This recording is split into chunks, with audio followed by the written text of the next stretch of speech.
ఎల్లమ్మగూడెంలో press meet పెట్టిన తర్వాత పెడుతున్నటువంటి క్రమంలో కూడా ఏ విధంగా కోమటిరెడ్డి గూండాలు అరాచకం చేస్తున్నారో చూస్తా ఉన్నాం.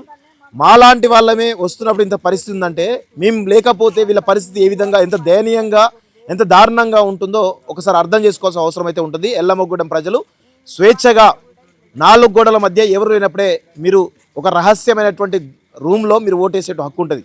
దయచేసి ఇలాంటి గూండాలు ఈ విధంగా పెట్టయిపోతూ ఉంటే రేపు సర్పంచ్ అయిన తర్వాత ఇంకా ఏ విధంగా పెట్టయిపోతూ ఉంటారు, ఏ విధంగా ఈ కిడ్నాప్ వ్యవహారంలో చైన్ స్నాచర్లు కావచ్చు వివిధ రకాల వ్యక్తులు అవుతున్నారో రేపు ఎల్లమ్మగూడెంలో ఉన్నటువంటి స్త్రీల యొక్క మెడల్లో ఉండేటువంటి గొలుసులను కూడా దొంగతనం చేసేటువంటి అవకాశం ఉంటుంది.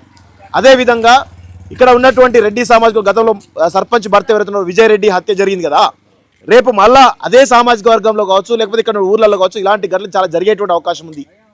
సో మమ్మల్ని ఇంత దారుణంగా వ్యవహారం పోలీస్ సమక్షంలోనే ఇది జరుగుతూ ఉంది అంటే ఎంత దారుణమైన పరిస్థితుల్లో ఒకసారి అర్థం చేసుకోవాల్సిన అవసరం అయితే ఉంటుంది. దయచేసి ప్రజలు విజ్ఞతతో ఆలోచించండి. ఆడబిడ్డ అయినటువంటి పీజీ చదివినటువంటి నాగలక్ష్మి గారిని దయచేసి మీరు గెలిపించుకోవాలని చెప్పేసి కూడా ఈరోజు మేము డైరెక్ట్గానే కోరుతా ఉన్నాం. Thank you.